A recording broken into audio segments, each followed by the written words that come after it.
Okay, it is a little after 1, and I do have a long agenda for us today, so we're going to go ahead and get started. Thank you all for joining. This webinar is going to cover a few updates for our BESE-Approved Early Childhood Ancillary Certificate programs. I'll talk a little bit more about the context for this call and where I think these fit in the future a little bit later. My name is Erin Carroll. I oversee our teacher preparation and support for early childhood at the LDOE. And we will probably have time for questions for simplicity because we have a few people on the phone. For now, if you can try to type them in the chat box, either as they come up or at the end. If we have time at the end and people want to try and voice them, I'll try the unmuting function, but just to make sure we don't have any background noise for now, we're going to leave everybody on mute. And I am recording this meeting. I'll send it around after we're done for your reference or for anybody who missed it. Great. So we have a packed agenda for today. There are several key areas I want us to be able to cover. These are all relatively operational programmatic updates for our BESE-Approved program. So this call is really only information for programs that are already approved by BESE. This is some reminders and some next steps as you all are either offering your program or preparing to offer your program for the first time. So we will be talking a little bit about Louisiana Pathway Scholarships. I want to emphasize a little bit here. I know that there are a lot of questions about Louisiana Pathway Scholarships, and we will also talk about an opportunity to go deeper into details and process for that. But as I mentioned, we do have Jenny on the line from Pathways, and she can add on a little bit of information. We will talk about requirements for BESE-approved programs, specifically understanding the program revision process. So how do you make modifications to the program that has received approval from BESE? We will talk about two functions related to closing out a cohort. So when I say closing out a cohort, I mean graduating a set of your candidates who are completing your program. So there's two things that we need you programmatically to keep in mind as you prepare to do that for either the first or second time. And then we'll talk a little bit about updates from the department. So I want to spend a few minutes talking in detail with you all about what are these requirements that are happening on both July 1, 2018 and July 1, 2019. I know that we know these updates at a high level. I think it's important that you all really have an opportunity to ask whatever questions you have. I know just by nature of offering one of these programs that you get asked a lot of questions. So we want to make sure that that is as clear as possible. And then we will close out by talking about two upcoming opportunities for programs over the course of the next year.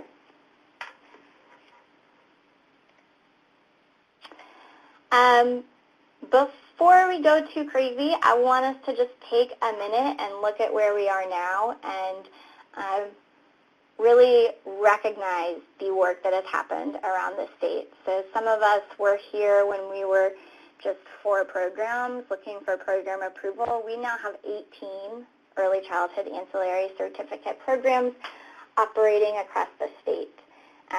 This is a testament to your hard work and to the effort that has gone into every single person that has committed and gotten approval to offer one of our BESE-approved early childhood ancillary certificate programs in advance of this July 1, 2018 transition date.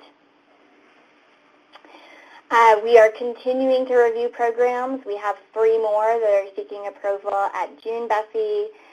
We are building an option, more options that will reach further across online regions, really making sure that all teachers have access to at least one option, ideally more than one, to make sure that they can get what meets their needs and as a learner and with their schedule and their lives.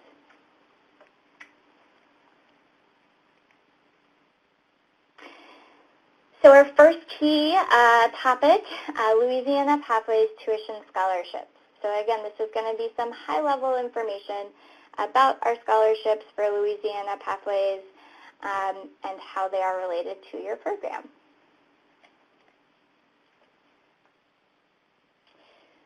So there are two types of Louisiana Pathways scholarships that support tuition for early childhood ancillary certificate programs. The first, and what most people are familiar with, is the Early Childhood Ancillary Certificate Program Scholarship. So these scholarships cover the cost of tuition, not including supplies or fees, for eligible teachers. These scholarships are for programs that are not currently offering credit-bearing college courses. So most programs have been using these scholarships to cover their cost of tuition. The second scholarship that a program that was a higher ed institution can use and has at times used to support the early childhood ancillary certificate programs is the college tuition scholarship. So the college tuition scholarship is the scholarship that has been used over time to attend college courses for child care teachers. These courses are part of a degree pathway. They are scholarships that are used to supplement existing financial aid that students have received, and they also do not cover the cost of supplies or student fees. There is a third scholarship that is separate from both of these called the CDA scholarship. The CDA scholarship covers the cost of the CDA assessment once a candidate is ready to apply for the Council for Professional Recognition, to apply to the Council for Professional Recognition. So to clarify, the two scholarships I listed above are tuition. Those cover the cost of attending the classes. There is a third scholarship that students who attend an approved program or otherwise can use to cover the cost of their CDA assessment. That's the scholarship that's directly for that $450 to get that CDA assessment.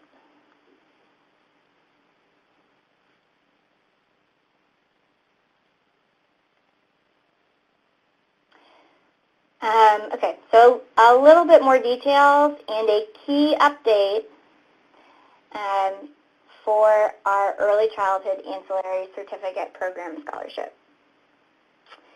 So, and just to clarify, I'm going to give a little bit extra detail about this first one, the Early Childhood Ancillary Certificate Program Scholarship, because that is what most of our programs are using, though not all. Okay, so there are some qualifying criteria for candidates to be able to use one of these Early Childhood Ancillary Certificate scholarships. So candidates must be working for a minimum of 16 hours a week in a Type 3 classroom. They must have a high school diploma or equivalent. They must be employed as a lead teacher or, and here's the key change, or be an assistant teacher who has received an assurance from their director that the individual is committed to the role and will be considered for lead teacher upon early childhood ancillary certificate credential. So what does this mean? We're adding in assistant teachers to be able to qualify for these scholarships for programs that are able and willing to demonstrate that they're asking for an additional assurance from directors that they are committed to this particular assistant teacher and believe them to have potential to be an assistant teacher, a lead teacher once they get their credential. We've heard the concerns from you all, from the field, that it is difficult to find lead teachers who don't already have this or who don't already have too many hours. So we want to make sure that this is accessible to those who really need it. That said, we also know that the assistant teacher role in many child care centers is used for individuals who may have just begun yesterday working in child care, and we really want the director to say, yes, sign this person up. We believe that they're committed to the field, and I'm committed to growing them as a professional. They're not on the hook. but they're not on the hook financially, but we do want them to make that commitment, and we expect the programs to facilitate that process. There's not an additional form to support that assurance. We're happy to review the assurance that you all create and make sure that it looks good, but we won't make a standardized one just because everybody's application looks really different. And then the fourth thing is that teachers must be either enrolled in Louisiana pathways or be completing the paperwork to do so. So it is very important, and Jenny will echo this, that we are working to make sure that our teachers are enrolled in Louisiana pathways if they say that they are, or that you are including the enrollment paperwork in your application process. Sometimes it sounds like teachers might think that they're enrolled and they're not. And we want to be sure that we are simplifying this for Jenny and her team as much as possible by streamlining that application. Candidates may not already have a degree that qualifies them for the ancillary certificate, and they may not have completed 80 hours or more of their CDA training.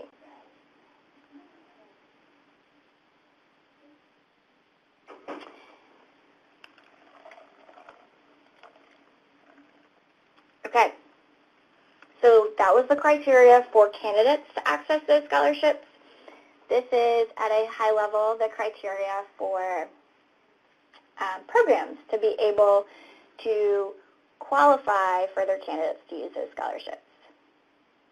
So, programs must follow all required protocol and reporting requirements as agreed upon by the LDOE and pathways. Programs should be including the scholarship application as part of their application process.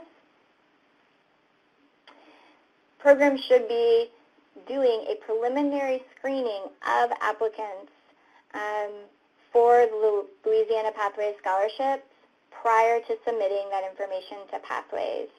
So this involves doing a screening of, are the applicants currently enrolled in Louisiana Pathways? If not, do you have the information you need? Do the applicants already qualify for an early childhood ancillary certificate? If you can see that based on their application, you can take them out of the process. And are the applications complete? It is not doing anybody any favors if we're sending incomplete applications to Pathways. It's just a lengthening of the communication chain to get the information we need. And then the fourth item here is that programs should have one standard tuition rate. So let me first clarify that it is possible and programs are able to enroll students who do not use Louisiana Pathway scholarships. You are fully allowed to enroll a teacher from a Type 1 child care center who wants to pay their own way or otherwise. However, we cannot have different tuition rates that we're paying for with federal funding versus private funding. The cost needs to be the cost.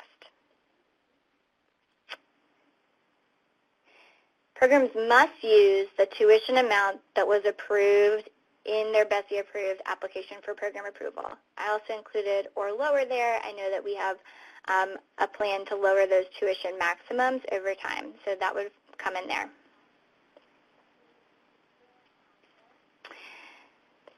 Jenny, I'm going to stop here and see if there's anything that you would like to add to this kind of high-level overview. I don't have anything to add unless there are specific questions. Okay. And we can take questions at any time if you type them in or at the end. Okay, I'm not going to read through this because this will take 20 minutes in itself. This is the overview, though, of the process for getting tuition payments for your qualifying candidates. So this talks just a little bit about that LA Pathways Payment Eligibility Form. As a reminder, it is that form that initiates your process for a new cohort of candidates that will be using Louisiana Pathways scholarships. So that is the form that asks you when you will be collecting tuition payments. It asks you what the qualifying criteria will be. It's a set of assurances, and that comes to me, your LD contact, for review and approval, and then I send that on to Pathways prior to them receiving scholarship applications from you. Y'all send out the scholarship applications with your application process, collect them, send that to Louisiana Pathways. From there, Louisiana Pathways does this verification. Louisiana Pathways gets a verification from the candidates themselves. Remember, programs confirm their student attendance once class begins. That's when you can invoice. We have to see them show up and do that initial piece of work. And then the tuition payment for qualifying enrolled candidates is processed after that.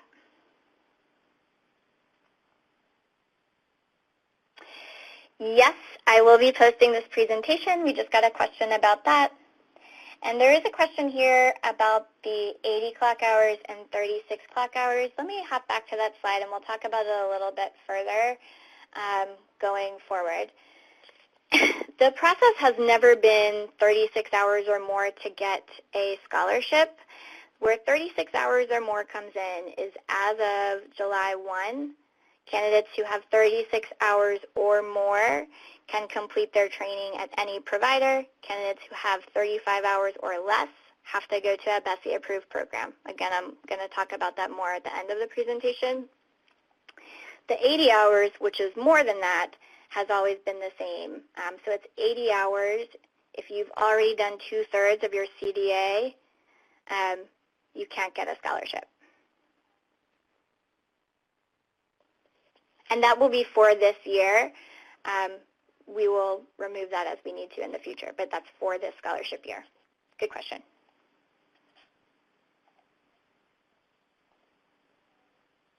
Okay. College tuition scholarships. I'm going to do this at a high level also because there's a lot more that could be said here. But ancillary programs that are offering coursework as part of a degree-seeking program must use the college tuition scholarship process. College tuition scholarships are awarded after an applicant has applied for and received financial aid, if any. So that is our federal Pell Grant types of financial aid from the college financial aid office to supplement this. We are federally prohibited from using our scholarship funding to supplement tuition if it can be supplemented through a separate federal source. College tuition scholarships are applied towards degree-seeking candidates that are actively earning college credits in a degree program. The great news is if you are offering this as part of a degree-seeking program, your college has likely already offered Louisiana Pathways scholarships in the past. They are probably familiar with this, and there's a little bit less hand-holding of the process in getting there on your end. Early childhood ancillary certificates, and that's what this says, with candidates using college tuition scholarships are not required to collect, filter, monitor scholarship processing and applications. So those are the key differences there.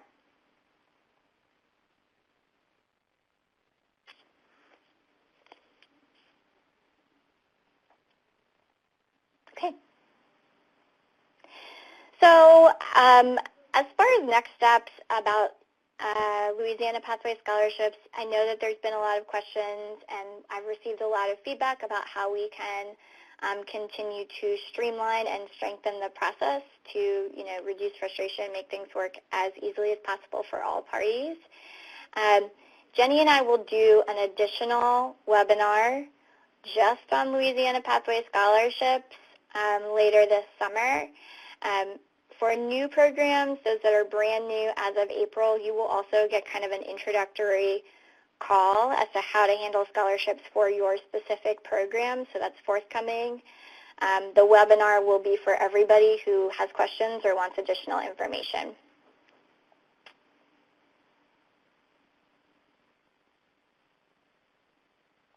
And we'll set that hopefully for late June.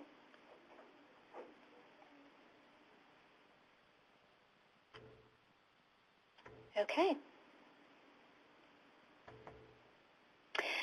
So the next section of this agenda will cover requirements regarding program revision process.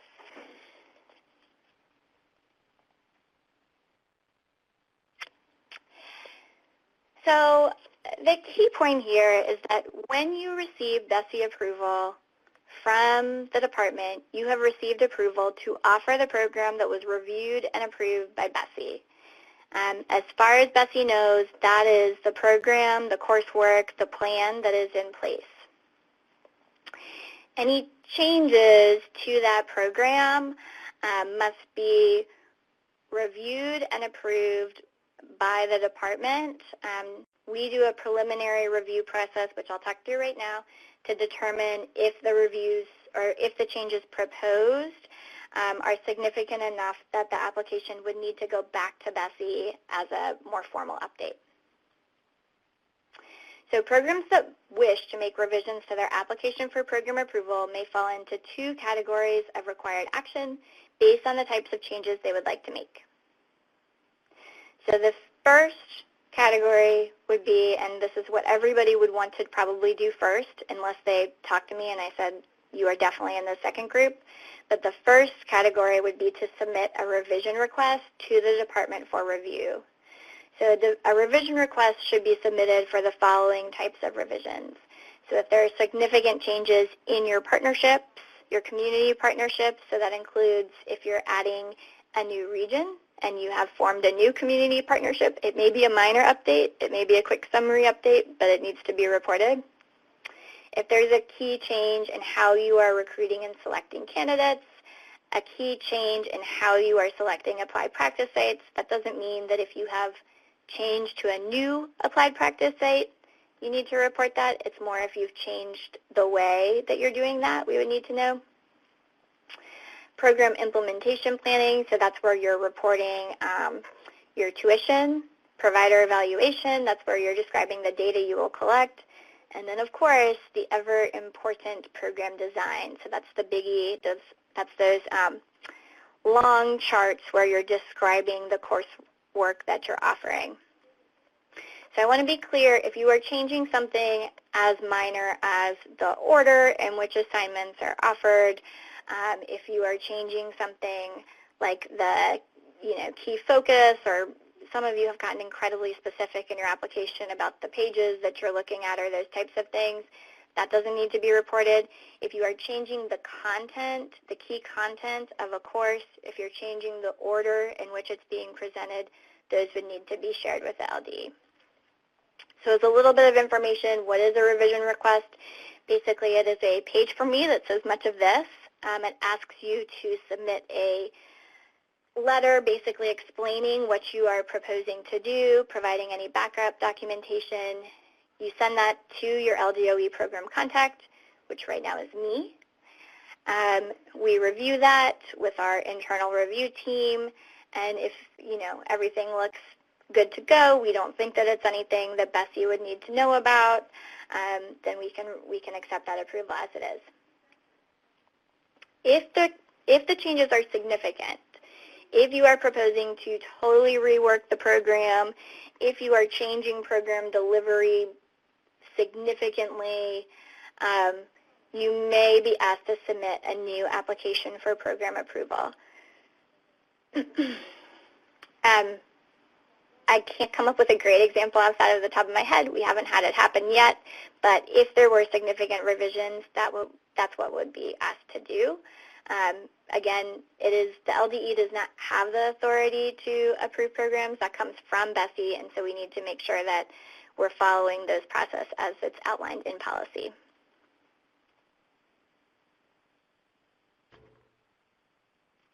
And just so we all know, we have had several programs submit requests for a revision. We haven't had any challenges with them thus far. It's typically minor things such as expanding regions or changing the order of coursework based on what you learn.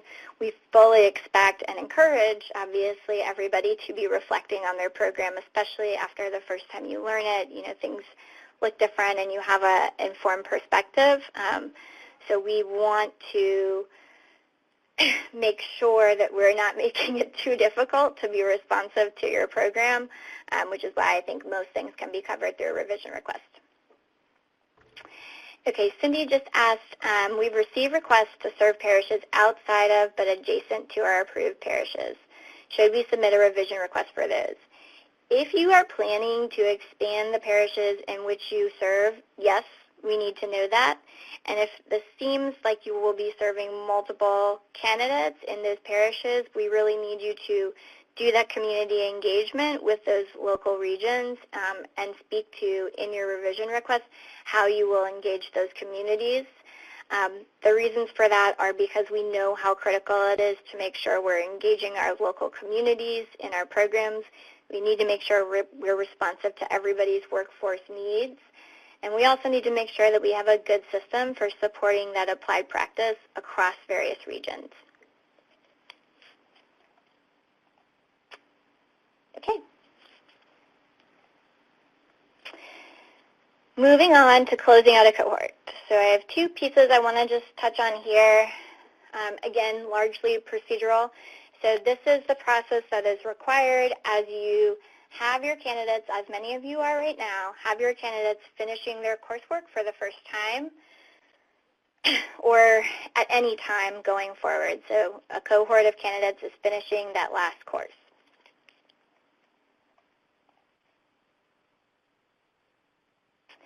So as you all know and are very familiar with your application for program approval, as part of the application for program approval, programs designed a plan for program monitoring and reporting. For now, and this is developing over time, but for now, there is a very high level of information that the department is asking early childhood ancillary certificate programs to collect and share, reflecting key measures of program completion. So I shared a spreadsheet. We're doing this through spreadsheets at our current standpoint. This will be baked into a data system eventually. But I have shared a spreadsheet. I can share it again so that everybody has it following this. But there is an Excel spreadsheet that's called the Believe and Prepare EC Candidate Information Report. It asks who started in your program, who finished, what was their role, and it does ask for their class scores. So everybody's required to be doing those 2 class scores, ask for their first and second class score.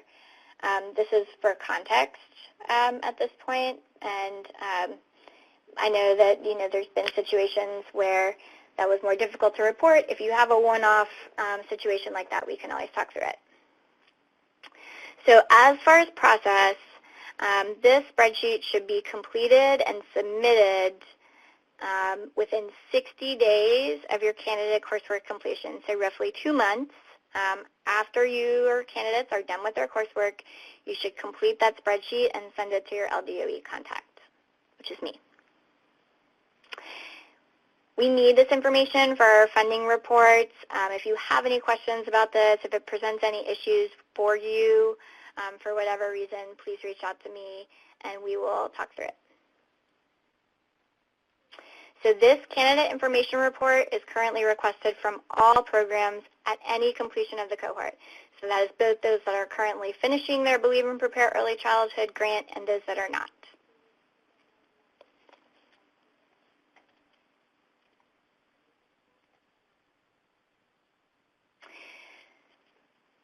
Believe and Prepare Early Childhood grantees, so right now that's Cohort 2 and Cohort 3, are asked to complete one additional survey. This is an informational interview. It's a written survey that asks you to reflect on your process as a team as you did this. It takes a little bit longer. We'd really, really appreciate your honest and true feedback on it. This is informing our grant process and our program development process. It's separate from that candidate information report, which should come for all completed cohorts going into the future. This survey will be shared with you as you are completing your grant.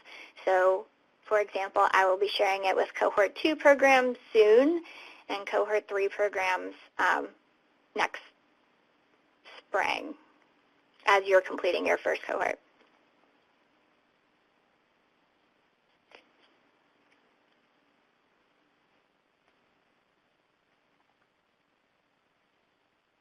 Okay. So the second component of closing out a cohort, graduation requirements for early childhood ancillary certificate programs.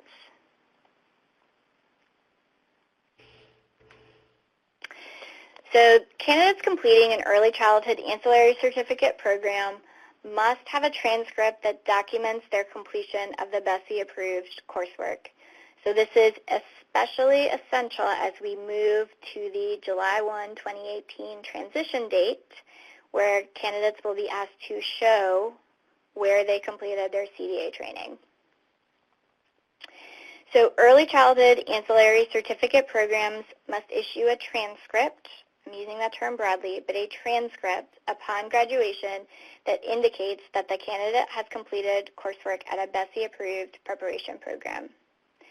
This is critical for candidates when they apply for an early childhood ancillary certificate and need to demonstrate that they graduated from a BESE-approved program. So I've listed here certificates and transcripts. If a candidate is completing a summative program, so if this is the early childhood ancillary certificate program and when they are done with the early childhood ancillary certificate coursework, they're done, you should also give them a certificate. I don't have requirements for this, but that is expected. It can look however you want it to look, as jazzed up as you want it to be, but it should be a professional looking certificate showing that they completed the program. Every program, whether or not this is a summative program, needs to provide a transcript once they have finished the approved early childhood ancillary certificate coursework. That is because even if this is a degree program and they're going to continue on and do the remaining coursework for an associate degree, it is with this summation that they can get their CDA and then get their ancillary certificate, and so they need to have that proof that they completed it at a BESE-approved program. So the transcript should include a list of the coursework, including the hours completed. It should include a grade for the coursework completed, either letter grade or pass-fail outcome. It should include the name of your program, preferably very clearly. Our certification specialists will thank you. Name of the candidate, the date the program was completed, and the date the program, or the date of candidate enrollment. That is kind of the general criteria. I don't have a model for what this needs to look like. If we want to get some sharing across programs, we can do that. I know other people have figured this out, so we can figure out how to show what this has looked like. I'm happy to show models if it's helpful and people are willing to do that. But this will be critical for the LDE certification specialist to see, and as Jenny just noted, it's also critical for the CDA assessment fee scholarship.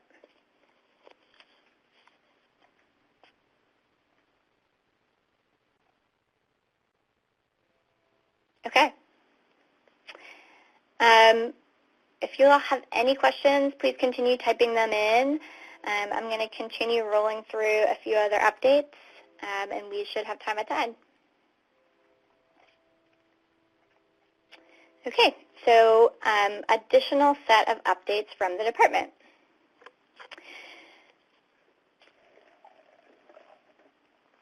So I'm going to take a little bit of time and talk through exactly what's happening on both July 1, 2018 and July 1, 2019. As I mentioned at the beginning, I know that we've talked about these deadlines at a high level. You've seen me mention them in presentations on summary slides. But as we get close, I want to be sure that everybody fully understands what the requirements and expectations are.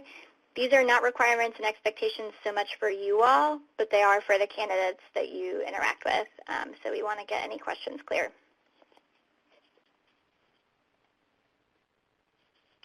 So you have probably seen me present this slide, but in the off chance that you would like a refresher, I'll talk through it. So there are two requirements related to the Early Childhood Ancillary Certificate that came from BESE. So the first is for the Early Childhood Ancillary Certificate requirement for teachers, and the second is the training at a BESE-Approved program. So it is July 2019 that all lead teachers in publicly funded centers must have the Early Childhood Ancillary Certificate within 2 years of being a lead teacher. The certificate can be earned at no cost by presenting a qualifying credential, so that no cost is alluding to there is no processing cost for candidates when they submit their qualifying documentation to the department, but also includes the scholarships. And then qualifying credentials earned prior to July 2018 can be completed at any provider.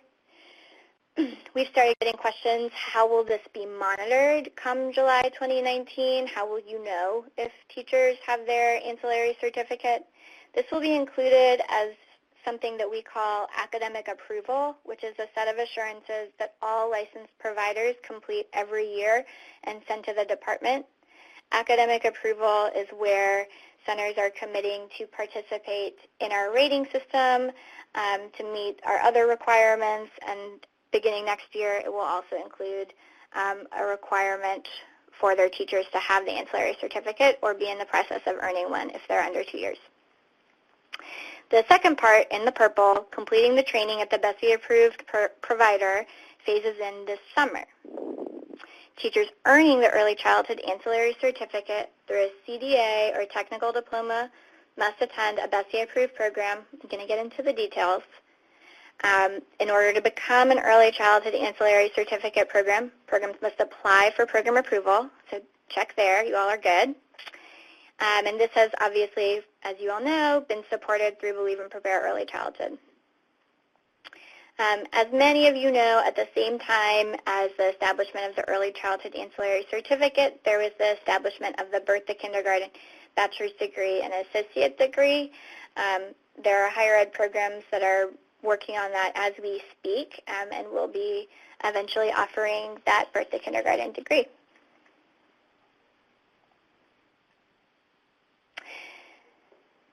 And it looks like our formatting got a little messed up here, but that's okay. So qualifying for the certificate, again, I know this is familiar to us. There are 5 ways an individual can earn the Early Childhood Ancillary Certificate. This is reflecting what's happening on July 1 of this year. So the first way, most common way, a CDA can be used to earn it along with a high school diploma. Beginning July 1, 2018, CDA hours must be completed at a BESE-Approved Early Childhood Ancillary Certificate program. However, teachers that have completed 36 hours or more of their CDA as of July 1, 2018 do not need to attend an Early Childhood Ancillary Certificate program. So the teacher who has been working for several years, they likely already have more than 36 hours, and they can go ahead and complete that anywhere else. As Paula noted earlier, there is a gap here, right? So there are people that have completed 37 hours, and they can, if they elect to, go to a non-BESE-approved program. However, they still qualify for a scholarship because they haven't completed 80. So those don't align perfectly. I know it's a little bit confusing for us to communicate, but this is really to make it as easy as possible for teachers to get what they need. The second way that teachers can get the ancillary certificate is through a technical diploma or certificate of technical study. So we do have one technical college that's gotten approved. Unitech is in here as a technical diploma. Beginning July 1, training must be completed at a BESE-approved Early Childhood Ancillary Certificate program. Coursework that began prior to July 1 can be used regardless of BESE approval. So individuals that can document that they began their coursework prior to July 1 can use that, they can complete that and earn their ancillary certificate. An Early Childhood Career Diploma, again, these are accepted if they were initiated prior to July 1. So the Early Childhood Career Diploma is this list of diplomas that Louisiana Pathways has previously and historically accepted, such as the Penn Foster and Ashford. An associate degree in early childhood, and then a bachelor degree. So those are not impacted by the July 1 requirement.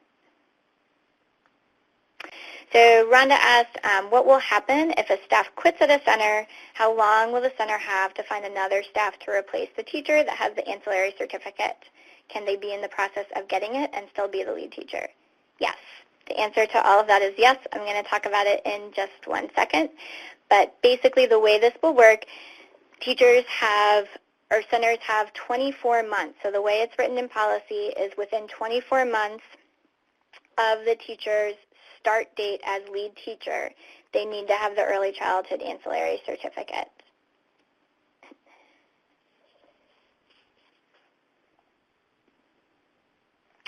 Okay, so this is, again, restating almost exactly the same information as the slide before, but just really narrowing in on what's happening July 1, 2018. So it's the 36 hours or less, and then 36 hours or more, they can complete at any program. So it's 36 hours or more is really how that is. We're finalizing the details for a waiver process that will allow individuals who cannot access an approved program to have more time before they need to have this completed.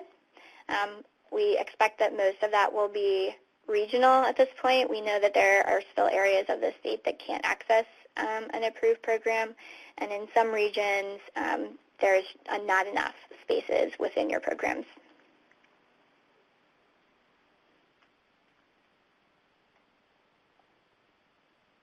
Great.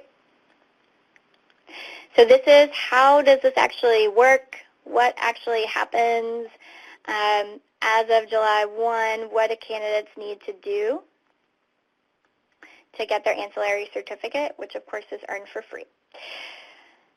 So step 1, they obtain their CDA technical diploma from a BESE-Approved program, and then this cutoff here, but it also says AA or BA. So they do that requirement. And I know that we wrote here, obtain the CDA from a BESE-Approved program. To clarify, they're obtaining the hours for the CDA and then getting the CDA themselves. That would not fit in that small purple box, but that's what that means. They then submit the ancillary certificate application and their transcripts to the LDE. So right now, and those of you that work with candidates know this, when they apply for the ancillary certificate with their associate and their bachelor's, they're required to submit a transcript for the associate and bachelor's. In July 1, when they're demonstrating that they attended your BESE-Approved program, they will submit their CDA and their transcript from your program saying, this is where I did my training. And from there, they get their ancillary certificate.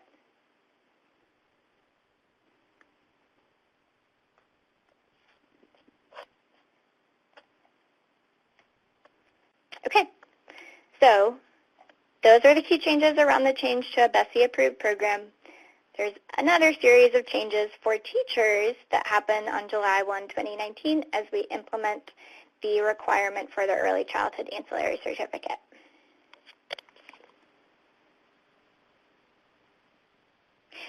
So this is really detailing the 2019 requirement and what the 2-year requirement really means for a lead teacher. So there are 3 groups of teachers. There are those that began working as a lead teacher prior to the Early Childhood Ancillary Certificate requirement. So these are lead teachers that began prior to July of 2017. They've already been a lead teacher for 24 months, or they will have already been a lead teacher for more than 24 months as of July 2019. We have 2 example start dates for when that would be, both January 1, 2001, somebody who's been around for a really long time as a lead teacher, and somebody who started June 30, 2017, just barely needing to meet this requirement. As of July 1, 2019, both of those individuals must have their ancillary certificate. The second group of teachers are those that began the phase-in, began working as a lead teacher during the phase-in of the Early Childhood Ancillary Certificate. So they started working as a lead teacher after July 2017. So we have two examples here. We have somebody who began in December 1, 2018, and somebody who began in July 2019. This would also apply to somebody who began now or last month, anytime past July 2017. So as of July 1, 2019, those individuals must be in the process of earning the ancillary certificate. So when do they have to have it? Within 24 months of their start date as a lead teacher. And then there are those going forward. So we'll begin working as a lead teacher after July of 2019. They will have 24 months from their start date as a lead teacher. So this truly means start date as a lead teacher. If you get promoted from an assistant to a lead teacher, you still have 24 months.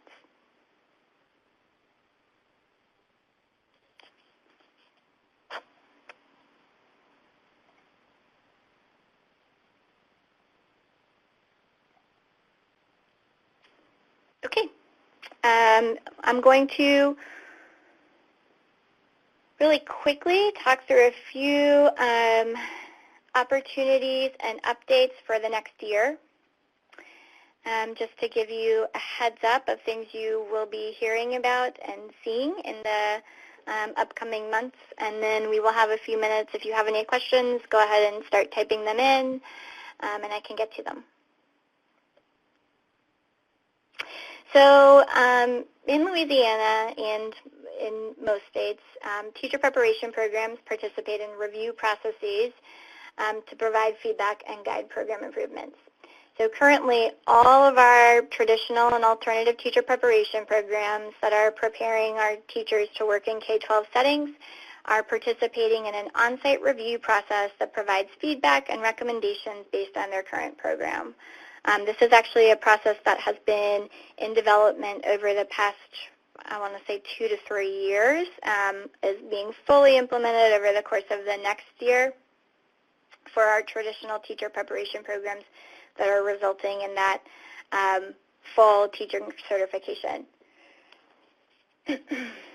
As teacher preparation programs, the department's working to develop a process that will similarly support early childhood ancillary certificate programs as you continue to operate as a teacher preparation provider over time.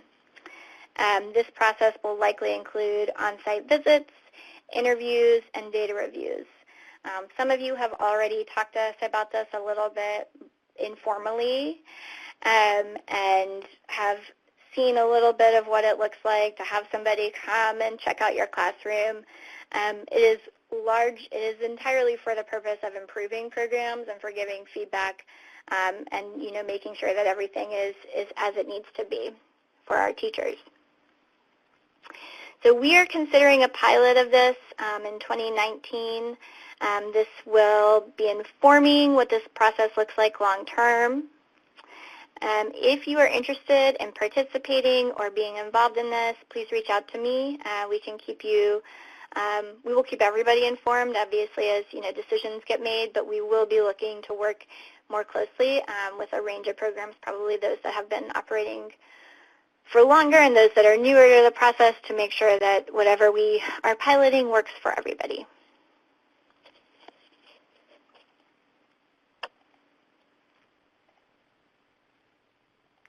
Okay, and then the second and final key update here is, again, a very high-level plan for cohort support and collaboration. So I started this presentation by highlighting just how many approved programs we have. We have really grown incredibly rapidly over the past 2 years. I know it can probably feel a little bit overwhelming, for everybody. We want to be very intentional and use this as an opportunity for support across programs and opportunities for collaboration. Ultimately, you all are working towards the similar goal across the state, and I'm fortunate in that I get to speak to all of you and hear the challenges and questions that you have and come up with solutions, but it would make sense for us to foster that a little bit more between us. So we will look to provide routine collaborations for early childhood ancillary certificate programs around the state. I hope to make these regional. I do not expect that this will be especially frequent, but a few times a year. Opportunities for peer-to-peer presentation, sharing of resources, as well as clarification on key policies and procedures like the content that we just covered today. So again, there's no key schedule or update here. I just want you to keep this on your horizon, or know that it's on the horizon, and keep an eye out for further information from me as we plan for the fall. Okay, we have one question that came in from Melissa. As we continue to change our websites and add information on these changes, will we be permitted to use that slide, or what website would be best to link to? I would encourage you all to continue to link to the Early Childhood Ancillary Certificate FAQs. That is the best source of this information for teachers. We have not put together a presentation that is specifically for them. I think that we probably will over the summer, and once we have that link, we can share it with you. But for now, I would link to that FAQ document. The other benefit of that is that while it is long, it is very comprehensive. It really covers everything they need to know.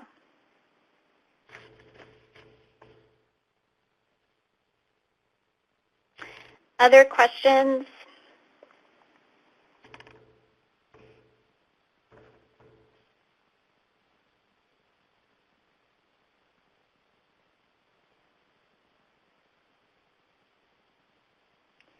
Okay, well, I do not see anybody typing. I know this was a lot of information. Hopefully not too much of it was brand new. But if it was and you have questions, obviously feel free to send me an email as always. I know I will see many of you at the Teacher Leader Summit next week, so I'm very excited for that. I want to thank you all for taking some time and really prioritizing being on this webinar today, and I will send around this recording and any related resources that we talked about soon. Thanks.